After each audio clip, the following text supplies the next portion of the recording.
반갑습니다. 어, 인제어로, 쭉 이어가도록 할게요. 오늘 32, 부처에게 절하지 않다. 부처에게 절하지 않다. 임제가 초조달마의 탑을 지키는 암자를 찾았을 때, 탑주가 물었다. 초조달마, 그러니까는 선종의 초조가 달마죠. 사실은 달마라고 하는 그런 인물이 실존했는지 역사적으로는 사실 달마는 잘 몰라요. 이제 달마라고 하는 건 다르마의 다른 말이잖아요. 다르마. 그러니까는 이제 그때 당시에 그 인도에서 오신 분이 한 명이 아니었던 것도 같고, 여기저기서 다르마라고 불렸던 분들이 좀 시대가 다르게 좀 공존했던 것 같아요.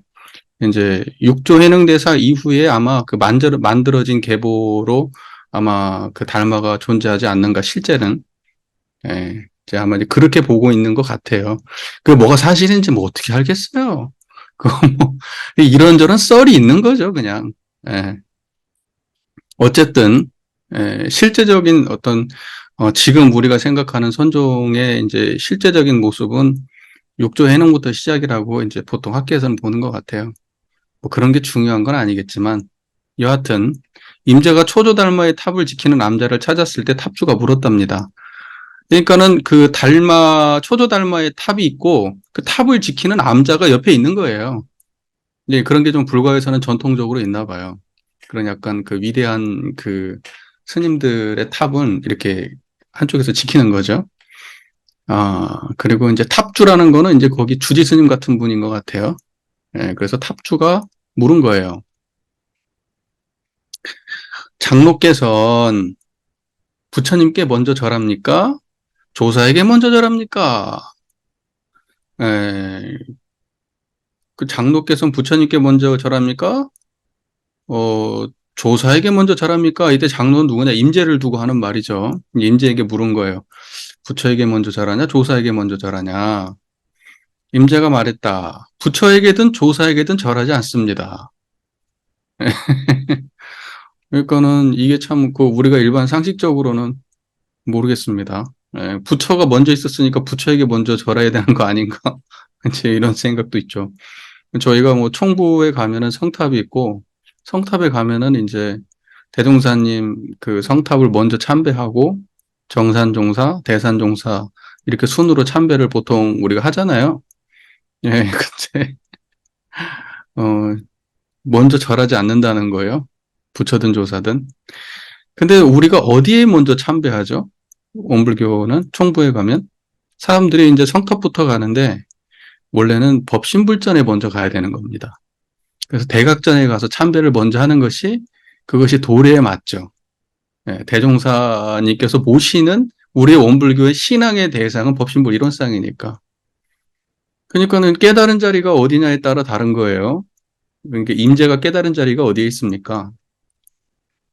에, 그 임재는 부처도 죽이고 조사도 죽이고 엄마 아빠 부모도 죽이고 뭐 친형제 친척도 다 죽이라는 사람이니까 그 다 죽여버리고 나면 뭡니까? 청정한 자리죠. 그러니까는 실제 절해야 될 신앙의 대상이 부처도 아니고 달마도 아닌 거예요.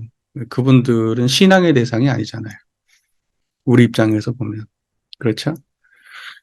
자, 탑주가 말했다. 부처님과 조사님이 무슨 부처님과 스님과 무슨 원수라도 졌습니까? 그러니까 임재는 곧 옷소매를 뿌리치고 가버렸다. 와, 내가 이렇게 이 사람은 말도 섞고 싶지 않아.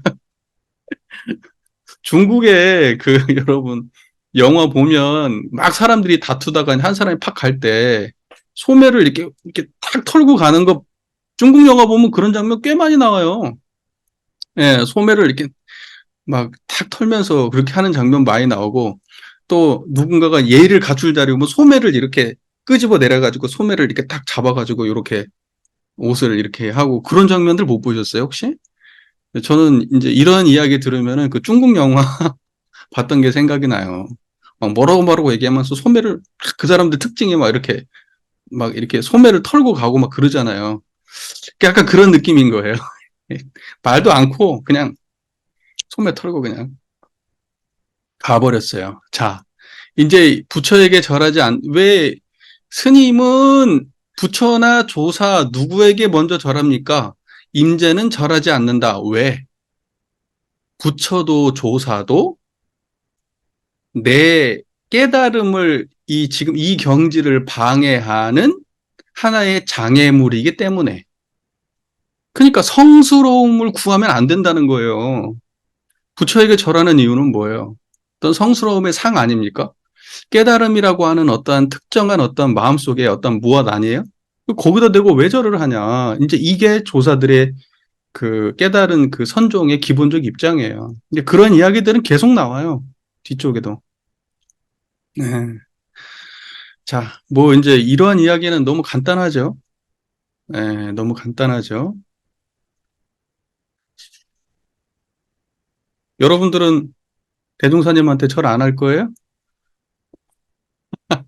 중요한 건 절을 하냐 안 하냐가 중요한 게 아니고 스승님한테도 절하고 대종사께도 절하고 부모님한테도 절하고. 그런데 항상 어떤 자리를 떠나면 안 돼요? 청정한 자리를 떠나면 안 돼요. 스승님께 절하면서 뭘 구합니까? 저분한테 이쁨 받고 싶어서요? 그런 마음 있으면은 스승님께 절하는 거예요. 그야말로. 예. 근데 그런 마음 없이 청정한 마음으로 절하면 돼요. 예. 부모님과의 관계에 의지하지 않고 그냥 절하면 돼요. 예. 그러니까는 내 마음의 경지가 항상 청정한 법신불의 자리인가, 이게 핵심이지 행위는 핵심이 아니에요. 근데 선종에서는 항상 글로 옮겨 적을 때는 행위를 부정하는 방식으로 본질을 드러내려고 하거든요. 네, 그러니까는 선종의 이런 방식이 좀 오해를 불러일으키기 쉽습니다. 그리고 오해라고 표현하면 내가 굉장히 좋은 설명이고, 실제는 사실 그런 쪽으로 많이 기울었죠. 불생불멸 쪽으로. 그건 뭐 우리로 따지면, 우리 언어로 표현하자면 인과보험과 불생불멸 중에서 불생불멸의 견해로 상당히 많이 치우쳤다. 이렇게 볼 수가 있습니다. 여러분들 스스로 한번 판단해 보시고, 혹시라도 우리가 계속해서 이런 조사 어록들을 볼 때 불생불멸에 대한 입장을 가장 중심에 놓고 설명한다고 해서 우리의 입장이 그렇다라고 착각해서는 안 돼요. 우리의 입장은 불생불멸과 인과보응을 다 드러냅니다. 그리고 청정한 자리는 우리가 하기 위한 가장 기초 단계지, 이것이 우리 공부의 완성을 말하는 게 아니에요. 제가 지금 조사 어록들에 대해서 계속 얘기하고 있는 거는 이러한 불생불멸의 경지를 기본적으로 우리가 이해를 하고, 우리가 너무 이 견해에 취약하기 때문에 이걸 기본적으로 이해를 하고, 이 힘으로 결과적으로는 사은 보훈의 어떤 그런 세계까지, 네, 실질적인 어떤 현상적인 세계까지도 완벽하게 우리가 그 경영할 수 있고, 운전할 수 있는 그러한 지경까지 나아가도록 공부를 해야 됩니다.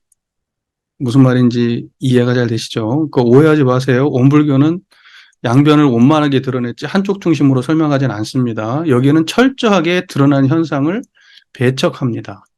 그게 선정의 특징이에요. 예, 하나도 용납하지 않아요. 네. 저는 이게 부족한 견해라고 보는 입장입니다. 제가 아무리 선종 강의를 하고 있지만, 저는 선종 강의를 하지만 선종에 경도된 사람이 아니에요. 비판적인 원불교의 관점에서 비판적인 어떤 입장을 견지하면서 얘기하고 있는 거죠. 무슨 말인지 이해가 되시죠? 네, 대종사님께서 법을 피실 때 그때 시점을 생각해 보세요. 대종사님께서는 이미 모든 종교가 다 들어와 있는 시점에서 그 모든 종교의 교지를 다 열람하시고, 그리고 난 다음에 원불교를 피셨다는 사실을 잊으시면 안 돼요. 선종은 다 이미 경험하고 넘어가시고 그것만 취해서 쓰신 게 아니에요. 네, 그러니까 오해하시면 안 됩니다. 우리는 양쪽을 다 버리지 않습니다. 네, 그 비중도 없어요. 비중도 없습니다. 네. 자, 그 다음 33. 불법의 큰 뜻. 불법의 큰 뜻. 불법은 뭡니까? 일원상짜리죠. 청정하십니까? 그게 불법이에요. 됐죠? 임제가 상당하자 한 승려가 물었다. 설법하려고 올라가니까 어떤 승려가 물은 거예요. 어떤 것이 불법의 큰 뜻입니까? 임제가 불자를 세웠는데, 불자는 뭔지 알죠? 이렇게 수염처럼 생긴 거, 이렇게 들고 있는 거, 선사들이 들고 있는 거 있죠. 그 불자입니다. 그걸 딱 세웠단 말이에요. 그러니까는 승려가 곧장 악! 하고 고함을 질렀습니다. 임제는 곧바로 때렸습니다. 임제는요, 그냥 때려요. 이제 우리는 보통 이렇게 생각하잖아요. 저 사람이 견해가 있으면은 안 때릴 것 같잖아요. 임제는 자기가 때리면서 그냥 견해를 보여줘요, 자기 견해를. 그러니까 임제는 상대를 가리지 않고 무슨 때리고 봐. 질문해놓고. 답이 맞는지 틀리는지 중요하지 않아. 뭔 말인지 무슨 말인지 아시겠죠? 맞아도 때리고요. 틀려도 때려. 그 임제는 계속 때리지 안 때리는 경우가 거의 없어. 예, 물론 안 때리는 경우도 있죠. 아까 그 암자의 그분 같은 경우에는 안 때려. 왜? 모르는 사람이니까. 모르는 사람은 소리 지르고 때리지는 않아. 아, 물론 때리는 경우도 있겠지만, 주로 보면 이제 같은 도량에 있는 그 스님들 같은 경우, 가르쳐야 될 입장에 있는 사람들은 가차 없어요. 말만 하면 무조건 때려. 예, 그러니까 때리고 안 때리고는 중요하지 않아요. 지금 그 때려서 드러내고자 하는 경지가 뭐냐는 거야. 자, 보세요. 청정하십니까? 자, 요렇게 시각 정보를 통해서도 드러내 보여주지만, 찰싹 때림으로써 그 느낌을 통해서도 드러내 보여주는 거예요. 우리가 말을 통해서 악! 하면서 소리를 질러서도 드러내 보이는 것이고, 때려서 드러내 보이는 것은 촉감이죠, 촉감. 그 아픔, 그걸 통해서 이 경지를 드러내 보이는 겁니다. 무슨 말인지 이해가 되시잖아요? 예, 그러니까, 근데 이 사람들이 또 오해를 하면 소리를 악! 지르는 것만이 불법을 드러낸 걸로 또 오해를 하면 곤란해요. 또는 때리는 것만이 불법을 드러내는 걸로 깨달음의 경지를 드러내는 걸로 오인하면 또 곤란해. 그거는 그냥 임재가 썼던 자기가 편한 방식의 방편인 거예요. 대종사께서는 그런 방식으로 교법을 전하는 거에 대해서 그닥 좋아하지 않으셨습니다. 대종사께서는 어떻게 하셨습니까? 자상히, 알기 쉽게, 차근차근 설명을 해주십니다. 그러니까 우리의 방식은 뭡니까? 악! 하고 확 때리는 방식이 아니에요. 알기 쉽게 차근차근 설명해 줍니다. 그래서 원불교에서는 견성을 할 때 어떻게 하라고 되어 있습니까? 사리 연구하라고 되어 있어요. 견성은 사리 연구에서 하는 거예요. 이해 잘 되시죠? 그러니까 사리 연구라고 하는 거는 어때요? 자기 혼자 뭐 경전을 연마해서도 알 수가 있는 것이지만 견해가 있는 분이 차근차근 설명해가지고 알려줄 수가 있는 거예요. 네, 꼭 굳이 이렇게 폭력적인 방법이나 이렇게 언어를 통하지 않는 방법만이 그것만이 좋은 방법은 아니에요.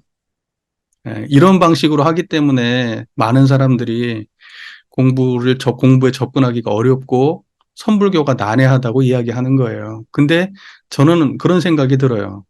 그것이 오히려 그 사람들에겐 권위가 된 거예요. 예, 어찌 보면은 일상이어야 되는데 그 자체가 그 사람들한테는 어떤 특별한 권위가 된 거예요. 깨달음이라는 걸. 평범하다고 말하지만 왜 평범한 걸 그렇게 가르칩니까? 예, 사람들이 어떻게 그걸 보고 직접적으로 알아들어요. 그러니까 저는 그러한 과정들 이렇게 두드러 때리고 소리를 지르고 해가지고 이렇게 알려주는 것이 가장 선불교에서는 돌아가지 아니하고 그대로 바로 직지다. 바로 가르쳐서 알려주는 거다. 이게 가장 근접하고 가장 빠르고 가장 직접적인 방식이다. 어? 말을 설명하면 돌아간다. 이렇게 설명을 하거든요, 그분들은. 근데 저는 아니에요. 그게 오히려 선불교를 어렵게 만들고 많은 사람들이 한테 뭐랄까, 이 특별하게 인식되도록 만들어서 그들만의 권위를 세우는 어떤 또 다른 방식의 어떤 그런 안 좋은 행위라고 저는 생각하는 거예요. 그러니까 그런 방식으로 깨달음 얻은 사람들은 오만할 수도 있어요. 오만하기 쉬워요. 그러니까 저는 사실은 이런 방식을 제가 재밌게 설명을 하고는 있지만 저는 뭐 죽었다 깨어나도 이런 방식으로 할 일은 없어요. 대종사님 방식으로 하는 거죠. 차근차근, 천천히. 지금 이것도 설명을 하잖아요. 제가 이렇게. 뭔 말인지 이해가 되시죠? 그러니까는 어떠한 경전을 보더라도 대종사님께서 그 드러내셨던 그러한 입장, 우리의 보스가 어떤 입장을 취했는지 그걸 알고 읽어야 돼요. 안 그러면 전도돼요. 앞뒤가 바뀌어버려요. 내가 이걸 읽는 목적이 원래 대종사님의 교법을 더 바르게 보편적인, 보편적인 그런 그 이야기들을 통해서 그런 어떤 보편적으로 이해하려고 하는 그런 의도로 접근한 건데 오히려 거기에 경도돼가지고 대종사님을 잊어버려요. 근데 이런 일이 발생할 수 있어요. 그래서 제가 중간중간에 한 번씩 제가 이런 자극적인 말씀을 드리는 겁니다. 이해가 잘 되시죠? 네. 자, 승려가 곧장 악 하고 소리를 질렀다. 이에 임재는 곧바로 때렸다. 근데 임재가 악한데 임재가 소리를 빡 하를 지를 때 그러니까 여 앞에서도 우리가 여러 차례 그런 어떤 사례가 있었지만은 임재가 뭘 묻거나 또는 대답해야 되는 상황, 임재가 어떤 뭐 묻거나 그 상대방이 대답해야 되는 상황에서 생각보다 상대방이 소리를 잘 질러요. 왜 그러는가? 방편을 따라하는 겁니다. 네, 스님이 악 하고 지르거든요. 예전에 그 얘기 생각나세요? 그 구지선사 얘기? 손가락을 들었잖아요. 그랬는데 스승이 와가지고 그 손가락을 어떻게 했습니까? 잘라버렸잖아요. 그러니까 방편을 흉내를 내. 사람들이. 흉내를 낸단 말이에요. 하지만 그것은 진짜가 아니야. 그 방편은. 뭔 말인지 아시겠죠? 그러니까는 인재가 예를 들면은 어떤 것이 불법입니까라고 제자가 물었을 때 불자를 세웠는데 악 하고 소리를 질렀단 말이에요. 그게 마치 뭐와 같냐. 구지선사의 시자가 손가락 든 거하고 똑같은 거예요. 이 임재가 잘라버린다. 이제 그 구지선사가 손가락을 잘라버렸다고 하듯이 그러니까 임재는 그거 아니야 임마. 빡. 왜? 당신도 내가 이렇게 물었으면 악했을 거 아니야. 그런데 임재의 악은 맞고 그 승려의 악은 틀려.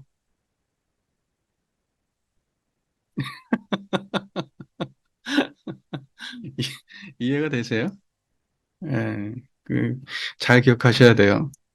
그래서 항상 임재가 악하고 나서도 때립니다. 예. 뭐 보통 생각하면 그렇잖아요. 어떤 것이 불법이 큰 뜻입니까? 악! 그러면 그 대답 됐잖아요. 말로는 맞다니까? 악! 아는 사람 입장에서는 악! 그래, 그걸로 대답이 충분해. 하지만 이 경지를 모르는 사람이 했다는 건 그거 아니라는 거잖아요. 예. 자, 다시 어떤 승려가 물었다. 어떤 것이 불법의 큰 뜻입니까? 이렇게 물었어요.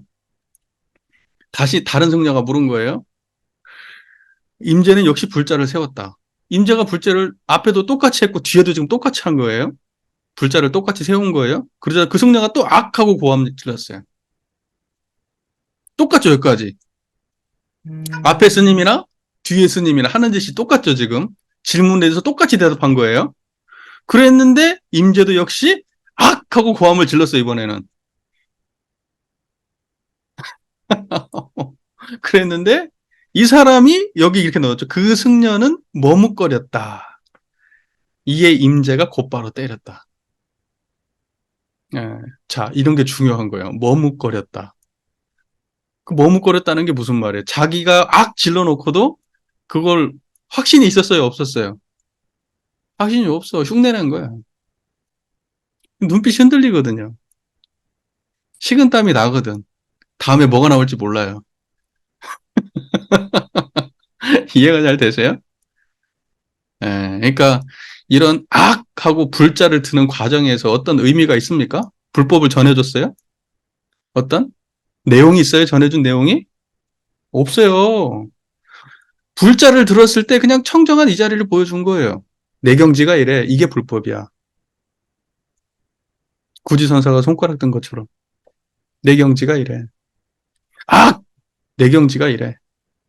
여러분 제 소리 듣고 있는 그 자리 청정하십니까? 불법이 뭡니까?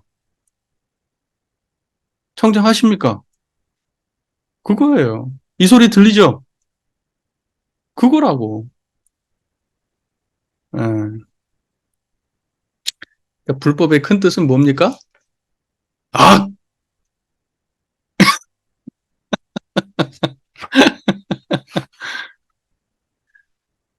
간단하죠. 세상에 선불교가 이렇게 간단해. 그러니까 매력이 있는 거야.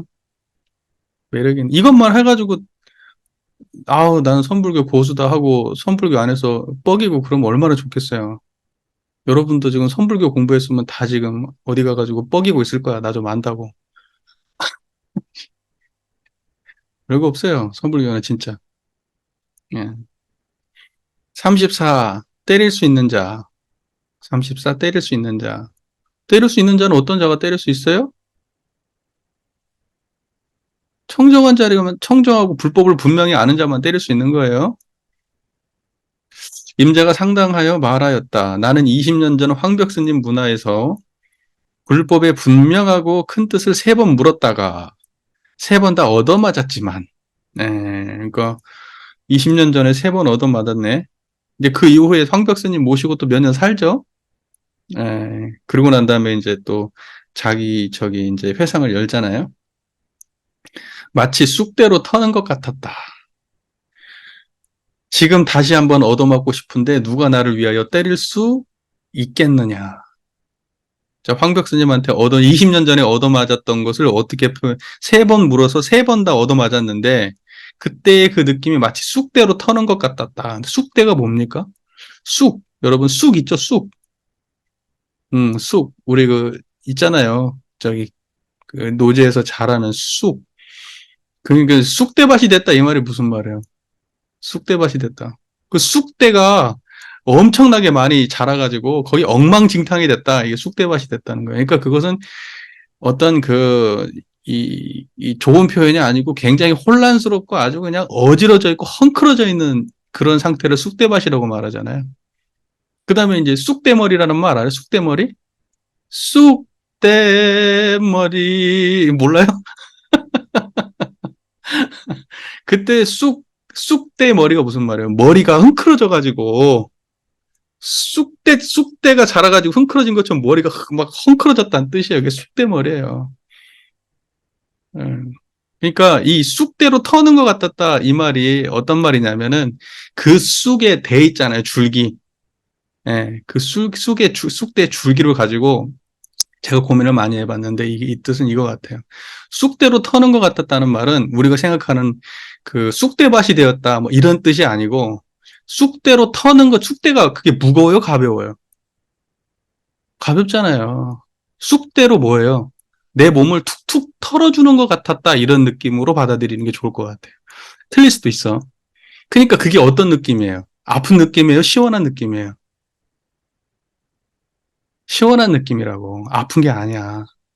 그러니까 몽둥이로 3번 맞았는데 그 3번 맞은 게 몽둥이로 맞아서 아픈 이런 느낌이 아니고 쑥대로 툭툭 털어주는 것처럼 그렇게 가볍고 별거 아니라 이 뜻이에요. 시원했다 오히려. 이걸 그렇게 이해하는 것이 문맥상에 맞을 것 같아요. 제가 볼 때는. 자, 그런데 누가 지금 다시 한번 얻어맞고 싶은데 누가 나를 위해 때릴 수 있겠느냐. 그러니까 그때 대중 속에서 어떤 승려가 나와서 말했다. 제가 할 수 있습니다. 자, 그것은 방망이로 나를 때리란 뜻입니까? 아니면 방망이로 나를 때리라고 하는 그게 직접적으로 방망이를 때리라고 하는 그런 단순한 의미입니까? 아니면 황벽 스님의 깨달음을 나한테 전해주셨던 그 경지를 가지고 나를 내 앞에서 보여줄 수 있겠느냐라고 인식을 해야 되죠.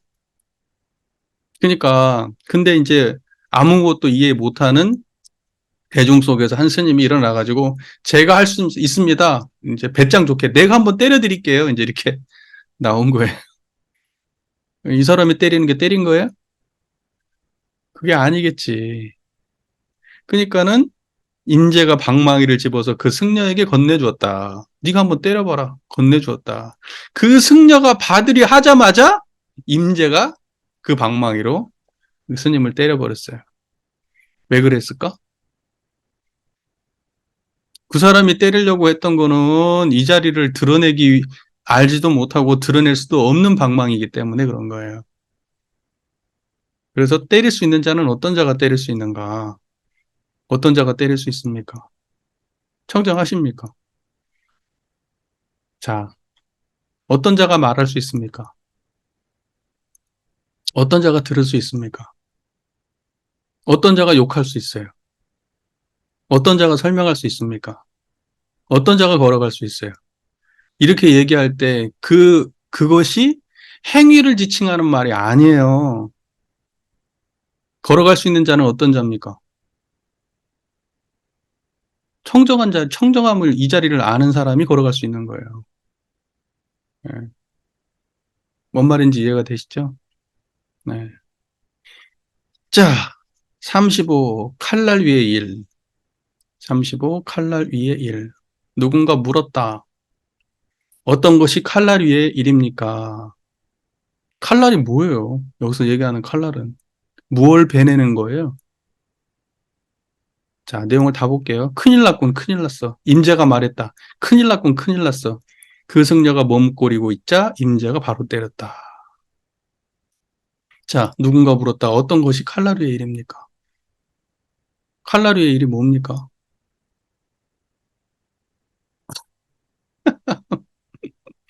칼날은 어떤 칼날이에요, 이때 칼날은? 모든 번뇌를 잘라버리고, 모든 생각을 끊어버리고, 모든 의심을 잘라버리고, 무슨 말인지 이해가 되시죠? 그러니까는 분별성과 주착심을 갖다가 잘라버릴 수 있는 그런 날카로운 칼날. 예. 그 칼날 위에 서 있는 게 뭡니까? 청정한 이 자리예요. 칼날 위의 일이라는 건 다른 게 아니에요. 여러분, 칼날 위의 일이 청정한 이 자리죠. 예. 칼날 끝의 일도 이 자리겠지. 칼날 뒤의 일도 이 자리일 거고. 불꽃이 있다 그러면 불꽃 위의 일도 이 자리겠지. 불꽃 속의 일도 이 자리고요. 뭔 말인지 이해가 되세요? 예. 그래서 임자가 말했다. 큰일 났군, 큰일 났어. 큰일 났군, 큰일 났어. 이게 무슨 뜻이에요? 칼날 위의 일을 보여준 거예요. 큰일 났군, 큰일 났어. 이때 큰일 났군, 큰일 났어라는 말을 듣는 그 자리가 어떻게 생겼어요? 그게 칼날 위의 일이에요. 칼날 위의 일. 예. 죽었네, 죽었어. 그게 칼날 위의 일이에요. 여기 있네, 여기 있어. 그게 칼날 위의 일이에요. 어? 뭔 말인지 이해가 되세요? 여러분, 요란하고 어리석고 그러잖아요? 일상수행요법? 요란하고 어리석고 그럴 때 청정한 이 자리가 드러나면 그게 칼날이의 일이에요. 요란할 때 칼날이의 일이 어디 있어요? 뭔 말인지 이해가 되세요? 예. 자, 그 승려가 머뭇거리고 있자 임재가 역시나 바로 때렸다. 이거 한번 보고 싶어. 어느 정도 강도로 때리는지. 예. 이때 맞은 사람들 다 깨어났겠지. 예. 예, 임재가 때렸으면 깨어났어야지. 임재가 때렸는데 안 깨어나면 임재 때린 건 뭔 짓이오 도대체. 응? 자, 그 다음에 36, 어디로 갔는가? 36, 어디로 갔는가? 누군가 물었다. 그런데 저 석실 행자는 방아를 밟으면서 발 옮기는 것을 잊었다고 하는데 어느 곳으로 간 것입니까? 임재가 말했다. 깊은 샘물에 빠져버렸다. 자, 보세요. 어, 석실행자라는 사람이 방아를 밟아. 방아를 밟는데 그 방아를 밟으면서 힘들잖아요. 디딜방아니까 발로 이렇게 밟아서 하는 거잖아요. 그 육조대사 생각나잖아요. 몸이 하도 가벼워가지고 돌을 허리춤에 차고 밟았다는 거잖아요. 그걸 자기 몸이 너무 가벼우니까 안 밟아져 이게. 허리에다가 돌멩이를 매달고 그걸 밟았다는 거잖아요. 예. 그러니까 그걸 갖다가 방아를 밟으면서 발을 옮기는 것을 잊었다고 하는 곳인데 그 사람이 발 옮기는 걸 잊었을 때 어디로 간 거냐고요. 어디로 간 거냐고. 그러니까는 임자가 말했다. 깊은 샘물에 빠져버렸다. 그때 어디로 갔냐, 깊은 샘물에 빠져버렸다라고 할 때 그것은 지금 깊은 샘물을 말하는 것이 아니죠. 깊은 샘물에 빠져버렸다. 이 소리를 듣는 그 자리예요. 그러니까 그 경지를 깊은 샘물에 빠져버렸다 하면서 그 간자리를 드러낸 거예요. 뭔 말인지 이해가 되세요? 그러니까는 뭐 예전에 그 우리 대종사님 때도 있었잖아요. 그 저기 이청춘 이춘풍인가? 이춘풍이죠. 이청풍. 예, 이청풍이 이제 달마를 걸릴 수 있겠느냐? 백학명 선사가 닭말을 걸릴 수 있겠느냐? 그러니까 자기가 쑥쑥 걸어갔다고? 예. 그게 그 달마를 걸린다는 게 자기가 걸어가야만 드러나는 거예요? 달마를 걸린다는 게 무슨 말이에요, 도대체? 달마의 본질을 드러내라 이 뜻이에요, 지금. 달마의 본질을 드러내라. 달마의 본질은 걸어가야만 드러납니까? 저 달마를 걸려봐라. 그럼 박수 한 번을 칠 수도 있고, 악! 할 수도 있겠지. 어. 근데 이제 달마가 걸어가니까 틱틱틱 자기가 걸어갔는데, 그걸 견성으로 인가해줬다. 이거잖아요. 대종사께서는. 이게 말에 있는 것도 아니고 없는 것도 하지만, 앞으로는 이런 방식으로 견성인가는 조금 문제가 있다. 이런 말씀 하시잖아요. 예. 그 대종사님이 왜 그 말씀 하셨냐면, 사람들이 그렇게 생각해. 조사선 또리의 방식으로는 안 된다. 대종사께서는. 사람들이 그렇게 인식하는데 그런 뜻이 아니고, 조사선 방식이 아니고, 설명하는 방식, 설명하지 않는 방식으로만 법을 전하는 줄 알고 있는데, 그렇지 않다. 차근차근 설명하는 방식으로도, 법을 전할 수 있다.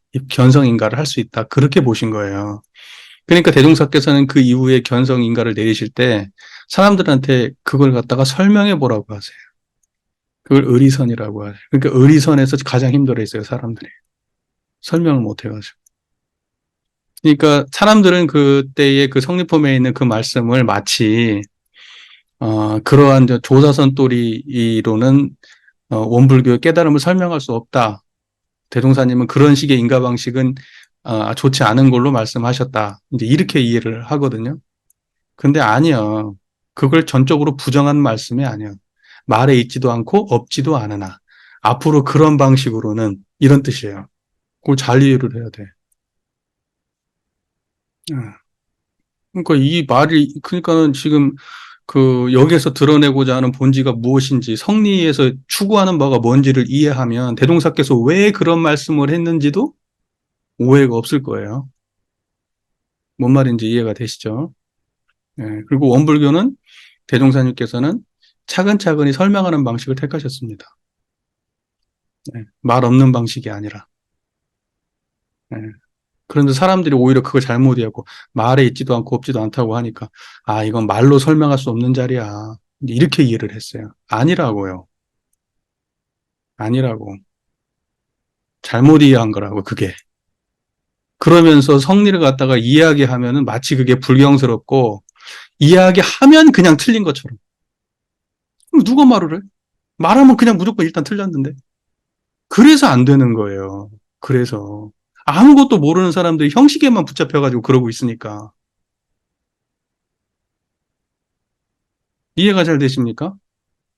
나는 깨닫지 못했다. 없어져요, 이거? 나는 깨달았다. 달라져요, 이거? 그러니까 그 자리를 모르니까 말을 이렇게 했네, 저렇게 했네 하고 있는 거예요. 한번 여러분 얘기해 보세요. 나는 모른다 하면 몰라져요? 나는 틀렸다 하면 틀려져요? 그게 그래요?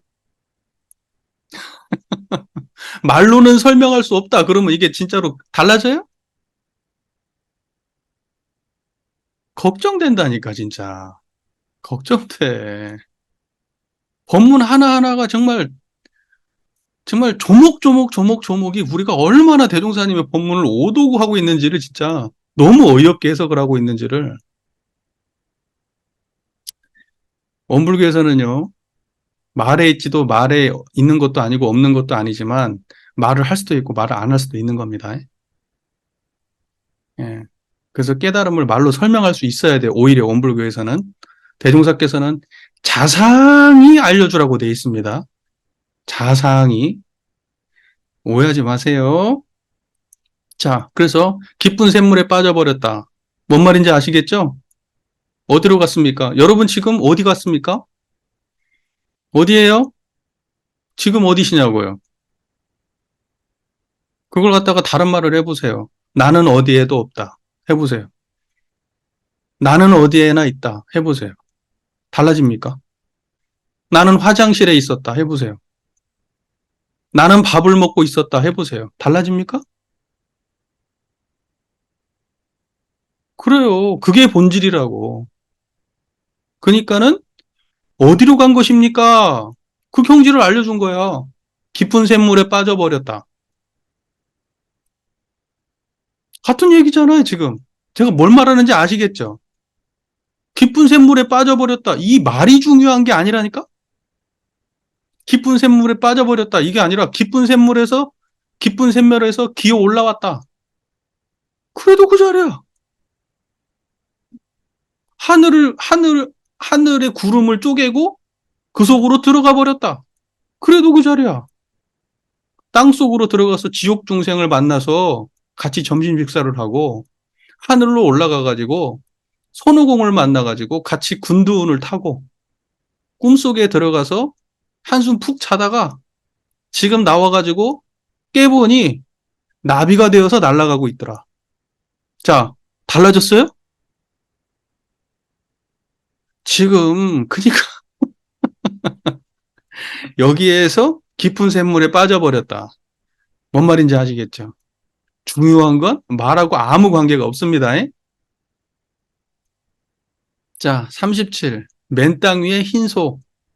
맨 땅 위에 흰소. 임재가 행산에 이르러 머물렀다. 임재가 행산에 이르러 물었다. 무엇이 집 밖 맨 땅 위에 흰소입니까? 노지 배구냐. 노지라는 거는 이렇게 바퀴잖아요, 바퀴. 밖에 있는 흰소가 뭐냐, 도대체. 행산이 음매 하고 소우는 소리를 냈다. 임재가, 임재가 노지에 소가 뭡니까? 이렇게 물어보니까, 음매 하고 물었어요. 임재가 물었다. 벙어리입니까? 아니, 보세요. 자, 보세요. 여기에서 과연 이 행산이 진짜 알았는지 몰랐는지 모르겠어요. 음매 해도 행산이 이 경지를 드러냈을 수 있어요. 아니면, 아니면, 뭔가 이 자리는 모르고 그럴듯한 액션을 취했을지도 모르죠. 그런데 임재는 간파한 것 같아요. 네, 간파한 것 같아요. 그래서 임재가 물었다. 벙어리입니까? 대답을 똑바로 안 하고 음매 합니까? 그러니까 임재는 지금 이 자리에서 물은 거예요. 벙어리입니까? 이걸 읽어보세요. 이걸 읽어보세요. 행산이 말했다. 스님은 어떻습니까? 임재가 말했다. 이 짐승아, 이 짐승아는 뭐예요? 네가 음매 소리내는 짐승이야. 네가 음매 소리나 내고 있는 짐승이냐? 지금 이제 이러한 의미로도 해석을 하지만 선의 입장에서 보면 이 짐승아라는 거는 아까 얘기했다시피 깊은 샘물에 빠졌다고 똑같은 거예요. 예를 들면 음매 스님은 어떻습니까? 임재가 말했다. 음매 뭔 말인지 아시겠어요? 똑같이 앞에서 음매 하나 여기에 있는 행산이라는 사람이 음매를 하나 임재가 음매를 하나 경지가 같으면 좋은데 행산의 읍매읍매는 이 자리가 아니야. 뭔 말인지 아시겠죠? 또는, 또는 이 문답 사이에 행산이 진짜 경지가 분명한 사람이라면 이 문답 사이가 전부 다 꽉꽉 채워져 있는 거예요. 네, 이건 이제 임재 중심의 설명이니까 그럴 수 있는 거예요. 그러니까는 음매 할 때도 이 자리를 드러냈어, 행산이. 그리고 벙어리입니까? 라고 말할 때도 임재가 이 자리를 드러냈어. 그리고 스님은 어떻습니까? 라고 물을 때도 이 자리를 드러내고 임재가 말했다. 이 짐승아! 그리고 서로 뒤에 악수했는지 어떻게 알아? 서로 절했는지, 서로 밥 먹었는지. 중요한 건 이 스토리가 우리에게 어떤 깨달음을 주냐고. 어떤 깨달음을 주냐고요. 청정하십니까? 그거밖에 없어. 여기에는 대단한 뜻이 없어요. 예, 넘어갑니다. 38. 조주의 질문. 조주가 행각할 때 임재를 찾아왔는데 그때 임재는 발을 씻는 중이었다. 조주가 곧장 물었다. 임재가 발을 씻을 때 어떤 발을 어떻게 씻었어요? 여러분 아무거나 아무 소리나 내봐요. 아무 대답이나 임재가 발을 어떻게 씻었냐고. 발을 이렇게 예쁘게 막 이렇게 해가지고 발가락 사이도 깨끗이 씻고 뭐 그렇게 비누칠해서 씻었나? 그거 물어보는 거 아니죠. 임재가 발을 어떻게 씻었냐고요. 아무 대답이나 해보시라고. 아침밥이 맛있었습니다 해봐요. 예. 오늘 낮잠을 잤습니다 해보세요. 오늘 날씨가 흐렸습니다 해보세요. 예, 그렇게 발 씻었다고. 임재가 발 씻을 때도 여러분이 오늘 낮잠을 잤습니다 라고 하는 것처럼 발을 씻었다고. 그래요. 그래서 조주가 곧장 물었다. 조주도 보통 사람이 아니죠? 예, 조주가 곧장 물었다. 어떤 것이 조석에서 서쪽에서 온 뜻입니까? 맨날 물어보는 거잖아요, 이거? 단골 주제예요, 단골 주제. 뻔한 걸 또 물어봐요. 임재가 말했다. 마침 제가 발을 씻고 있습니다. 됐습니까? 경지를 드러낸 거예요. 그러니까 서쪽에서 온 뜻이 뭐냐고 물어보니까 달마가 서쪽에서 온 뜻은 불법을 전하기 위해서입니다. 이렇게 대답했으면 어때요? 틀려요, 맞아요. 그러면 이제 한 대 맞아야지. 예, 근데 아는 사람이 그렇게 얘기하면 틀린 거 아니에요. 그러니까 말에 있거나 말에 있지 않은 것도 아니라고. 그게 대종사님 뜻이라고요. 뭔 말인지 아시겠죠? 예. 옳게 대답을 하나, 이렇게 대답을 하나, 거기에 있지 않아. 이 자리는. 근데 여기 선가에서는 그 대답이 중요해. 대종사님이 볼 때는 그 대답 중요하지 않다고. 왜 그렇게 말하는지 아시겠어요? 왜 대답이 중요하지 않은지? 뭔 말인지 이해가 되시죠? 예. 그래서 임재가 말했다. 마침 제가 발을 씻고 있습니다. 예. 조주가 곁에서 듣는 신용을 하니 임재가 말했다. 하- 다시 한 바가지 더 구정물을 끼얹을까요? 이게 뭔 말이야? 내가 지금 제가 발을 씻고 있습니다라는 말을 내뱉은 게 지금 구정물을 지금 내가 지금 내뱉고 있는 거야 지금. 근데 네가 또 물어보니까 내가 또 다시 구정물을 어? 어? 제가 다시 또 구정물을 끼얹어야 쓰겠냐? 그러니까 뭐냐면 여기에는 서로 간의 존중이 있는 거예요. 여기는 쉽게 말해서 조주, 조주를 깔 수는 없지. 조주를 어떻게 까냐고. 둘이 점잖게 주고받은 거예요. 뭔 말인지 알죠?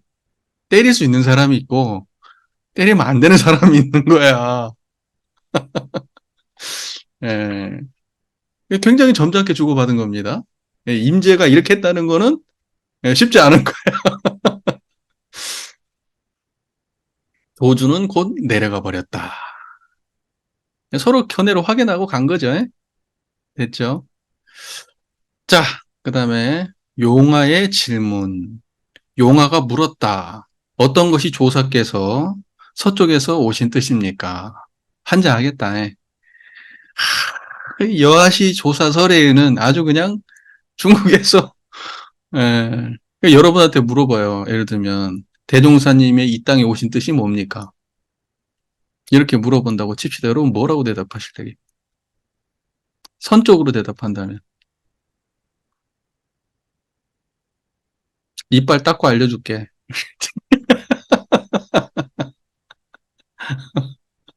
이 밥알 다 씹고 나서 알려줄게. 음, 잠잘 때 꿈꾸면서 알려줄게. 뭔 말을 해도 선적으로는 그렇게 답할 수 있어요. 예, 근데 원불교는 그렇게 얘기 안 해요. 법신불 이론상을 신앙의 대상과 수행의 표본으로 모시고 사연사와 상업팔조를 신앙과 수행의 강령으로 삼아 파랑고 일체생령을 광대무량한 낙원으로 인도하기 위해서 대종사께서 법을 피셨습니다. 라고 말해야지. 이렇게 얘기하면 임재한테 맞습니다. 선에서는. 자, 어떤 것이 조사께서 서쪽에서 오신 뜻입니까? 임재가 말했다. 나에게 선판을 넘겨주시오. 선판은 이제 선할 때 알고 깔고 앉는 무슨 판자 같은 거래요. 엉덩이 이렇게 지탱해주는. 그게 정확히 뭔지는 모르겠지만 용화가 그 선판을 임재에게 넘겨주자 임재는 선판을 받아서 곧장 때렸다. 용화를 때려버렸어요. 왜 때렸어요? 때려서 뭘 전해줬죠? 아무거나 대답해요. 아무거나 대답해. 아무거나 대답해요. 뭘 전해줬어요? 막 말해. 지금 생각나는 거, 눈에 보이는 거, 들리는 거, 지금 느낌, 오늘 있었던 거 아무거나 막 말해봐. 그거 전해준 거예요. 예, 그거 전해준 겁니다. 예, 때리는 것이라면 마음대로 때릴지라도 도리어 조사의 뜻은 없습니다. 어? 왜 이렇게 말했을까? 마음대로 때리십시오. 그러면 조사의 뜻은 없습니다. 조사의 뜻이 무엇길래? 때리는 데 있어요, 없어요? 때리는 데 없어요. 그리고 때려서 드러나는 경지는 아무것도 있어요, 없어요? 없어요. 그 없는 경지가 드러나. 이 조사의 뜻은 있어요, 없어요? 없어요. 그 청정한 그거요. 그건 뜻이 있냐고, 그게. 그걸 뜻이라고 말하기도 하지만 조사의 뜻이 없다라고 말하는 거예요. 그러니까 조사의 뜻이 없다는 거는 때리려면 마음대로 때리세요. 하지만 조사의 뜻은 없습니다. 이 분명한 경지를 말하고 있는 거지. 뭔 말인지 아시겠죠? 야, 그러니까 그 다음에 용화는 뒤에 취미에 이르러 물었다. 취미라고 하는 이제 또 사람한테 가가지고 어떤 것이 조사께서 서쪽에서 오신 뜻입니까? 똑같이 물었죠. 취미가 말했다. 나에게 방석을 넘겨주시오. 그 용화가 곧 방석을 취미에게 넘겨주자 취미는 방석을 받아서 바로 또 용화를 때렸어요. 참네. 때리는 것이라면 마음대로 때릴지라도 도리어 조사의 뜻은 없습니다. 네. 맞으면서 이 사람은 경지를 분명하게 드러내고 있어요. 저는 이 사람을 긍정적 설명을 하고 있는 거예요. 그러니까 이것은 조사의 뜻을 난 도저히 당신이 때리는 건 때렸는데도 나는 무슨 말인지 못 알아듣겠어요. 라는 의미로 해석할 수도 있겠지. 그 당신이 나를 때렸지만 때리는 건 좋은데 무슨 말인지 도저히 나 그거 이해 안 됩니다. 라고 이해해도 좋아. 누가 알겠어요, 그걸. 근데 제가 여기서 해석하는 것은 그렇게 해석하는 건 너무 쉬운 해석이고 제가 볼 때는 조사의 뜻이 없다는 것은 그건 긍정적 해석이라고 해석하고 싶어요. 그냥 뭔 말인지 이해가 되시죠?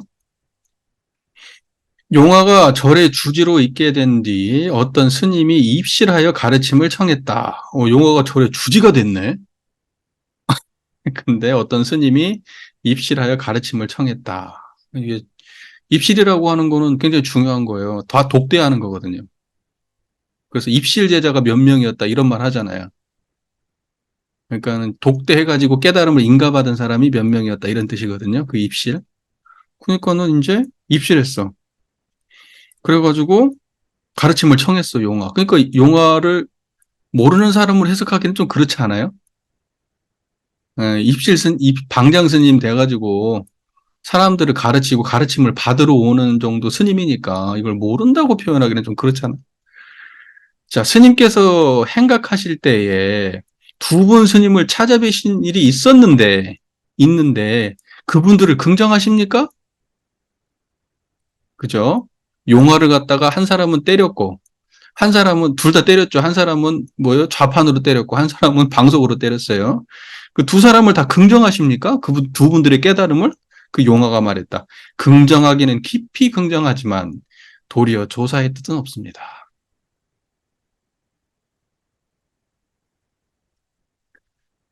깔끔합니까? 네. 제가, 제가 여러분들한테 가가지고 공부 그따위로 하지 마세요. 막 이렇게 얘기를 했어. 기분 겁나게 상하겠지. 맞는 말이긴 하지만 조사의 뜻은 없습니다. 이렇게 얘기를 했어. 그게 무슨 말이야? 지금 청정하다는 뜻이요. 지금 청정하다. 그게 조사의 뜻이 없는 경지요. 그 청정한 그 경지가 조사의 뜻이야. 이해가 잘 되세요? 예, 넘어갈게요. 예, 제가 이거 오래 붙잡고 있는 걸 별로 안 좋아해요. 그래서 좀 빨리빨리 넘어가는 경향도 있고, 제 설명이 그나마 좀 그래도 너무 불친절하진 않죠? 꽤 친절한 편이죠? 예, 저 정도 친절하게 하기도 쉽지 않아요. 저 굉장히 그 원문에 충실하게 친절하게 설명하고 있는 거예요. 굉장히. 주변 얘기 거의 안 하고, 그래도. 자, 40 경산의 낭패. 경산에게는 500명의 대중이 있었는데, 큰 회상이네요. 큰 회상이야. 법을 묻는 사람이 거의 없었다. 이게, 자, 보세요. 이게 망조야. 회상은 500이나 돼. 그런데 법을 묻는 자가 있어요, 없어요? 없어. 이런 게 망한 회상이에요. 뭔 말인지 아시겠습니까? 두드러 패고, 두드러 맞고, 소리를 지르고 하는 그러한 게 살아있는 회상이지. 법을 묻는 자가 거의 없어. 황벽은 임제에게 경산으로 가도록 이르고는 말했다. 이제 황벽을 이제 인제가 떠날 때 얘기인 것 같아요. 그 황벽이 경산으로 가라고 이제 이르고는 말했다. 그대가 그곳에 가면 어떻게 할 것이냐? 임제가 말했다. 저에게 저절로 방편이 있을 겁니다. 그게 뭔 말이에요, 방편은. 어떤 행위든지 뭐 되는 대로 나오겠죠, 뭐. 이제 제 해석은 그래요. 이 자리가 분명한데 방편이 없겠습니까? 임제는 경산에 도착하자 차림새 그대로 곧장 법당으로 올라가서 경산을 만났다. 야, 이 대단해. 경산을 만났다. 경산이 막, 저 어떤 놈이 오지? 머리를 이렇게 딱 드는데, 임재가 곧장, 소리를 지른 거예요. 야, 진짜 이러니까 사람들이 임재 하는 거야. 멋있거든. 멋있어. 가가지고, 경산이 입을 열려고 하자, 임재는 소매를 확 떨치고 나가버렸어. 와, 대단하지. 대답도 안 듣고 나가버렸어. 하고, 고개를 들려고, 너 왜 왔냐라고 이제 말을 하려고 하니까 확 돌아서 가버렸어. 완전히 쌩 무시한 거죠. 근데 사실은 왜 그랬을까요? 여러분 생각해 보세요. 왜 황벽이 임지한테 글로 가려고 했을까? 음? 이미 그 회상이 지금 제대로 법을 전하지 않고 있는 회상임을 이미 알고 있는 거예요. 그러니까 이때 당시에 여러분 다 아시잖아요. 어떤 분위기예요? 막 여기저기 막 깨달았다는 사람들이 있고 사람들이 행가하면서 막 이쪽 갔다 저쪽 갔다 막 찾아다니잖아. 그럼 이쪽 가서 그럼 그런 얘기 많이 나오잖아. 그 스님은 뭐라고 가르치시던가? 그 어디에서 왔는가? 그럼 어디서 왔습니다. 그 스님은 뭐라고 가르치는가? 그거 맨날 나오잖아. 맨날 나오잖아. 그러니까 그때 당시에는요. 이런 게 흔한 거라고. 이게 얘기 딱 들어보고 몇 번 이제 어디서 건네오는 사람 만나고 막 이제 서로 깨달음 하는 사람끼리는 막 다 돌아서 막 이야기 다 듣고 하는 거 아니에요. 임재가 황벽 찾아갈 때도 그냥 갔겠습니까? 다 그렇게 소식 듣고 가는 거지. 그러니까 벌써 딱 경산 소식 듣고 가가지고요. 바로 그냥 가가지고 질러버린 거예요. 그러니까, 잠시 후에 어떤 승려가 경산에게 물었다. 그 스님 방금 무슨 말씀을 하셨기에 그가 스님께 곧장 고함을 질렀습니까? 경산이 말했다. 그 스님은 황벽해상에서 왔다. 그대가 알고 싶으면 스스로 그를 찾아가서 물어보아라. 이 일로 경산의 500대중 가운데 절반 이상이 흩어졌다.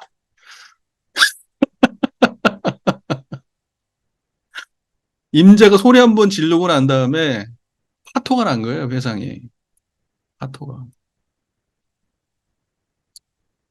대충 분위기 나오죠. 그 사람들도 의심했겠지. 그 사람들도. 거기 앉아있는 사람들이 의심 안 했을까? 뻔하지. 벌써 법문 나오는 거 보면. 음. 아니, 그러면 예를 들면 경산이 말했다. 그 스님은 황벽회상에서 왔다. 그대가 알고 싶으면 스스로 그를 찾아가서 물어봐. 이렇게 대답을 해야 돼? 소리를 확 한번 질러주든지 뭐 이제 이랬어야 될 거 아니야. 뭔가. 나는 모르겠다 이런 거 아니야. 뭘 물었냐 그러는데. 가서 물어봐라 네가. 어떠지 모르지. 여기 배울 게 없구나 하고. 그래도 이때의 스님들은요 진짜 구도자였던 거예요. 여러분. 이때 스님들은 구도자였다고. 이 사람들은 생계를 쫓아서 움직였던 사람들이 아니야. 내가 그래서 이때의 스님들이 참 대단하다고 생각하는 거예요. 지금의 구도자들은 생계형 구도자들이에요. 여러분은 전무 출신들 전부 다 직장인들이야. 정신 차리세요. 예? 밥줄 끊어질까 봐가지고 전전긍긍하지 말고. 그걸 보고 새색시선이라고 얘기한다고 제가 말씀드렸죠. 새색시선. 새색시 같은 우리 공부인들 엄청 많아요. 예뻐 보이려고 네, 그냥 시키는 대로 곧장곧장 하고, 얘 공손히 하고, 그냥 아주 화사하게 웃으면서, 그렇게 잘 따라오면은 예쁨 받는 거예요. 그거 전부 다 생계형 구도자들입니다. 생계형 구도자들. 정신 바짝 차리세요. 이랬으면은요, 우리 회상 어떻게 됐을지 몰라. 옛날 같은 이런 전통이 있었으면. 종검사한테 가가지고, 소리 지르고, 이런 회상이었으면은 원불이 어떻게 됐을지 알아. 너무 말 세지만, 제가 이렇게 말하는 의도를 좀 아셔야 돼요. 공부해야 된다고, 공부. 공부 안 하는 회상, 질문 없는 회상, 그 이미 죽은 회상이요. 무슨 말인지 이해되시잖아요? 그래도 왜 우리가 여기 이러고 있습니까? 사람 보고 와 있는 게 아니잖아요. 그때 당시에 스님들은 불법을 구했던 사람들이고, 사람을 통해서 불법을 구해야 됐기 때문에 그때 그 시절은 사람을 찾아다녔어요. 깨달은 사람을 만나야 내가 깨달음을 얻었으니까. 이 회상에서는 대종사님의 가르침이 존재하고, 우리가 사람을 지금 눈앞에 보이는 사람이 조금 부족할 수 있어요. 그래도 우리가 대종사님의 주시부림을 그 믿음을 전제하고 있기 때문에 어떻게든지 대종사님의 교법 안에서 깨달음을 얻고 대종사님의 이상에 공감하기 때문에 여기서 열심히 살아보려고 하는 거 아닙니까?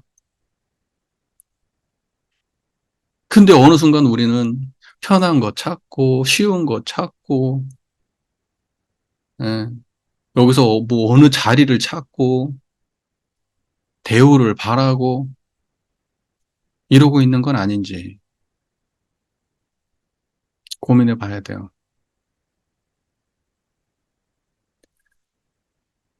자, 넘어가겠습니다.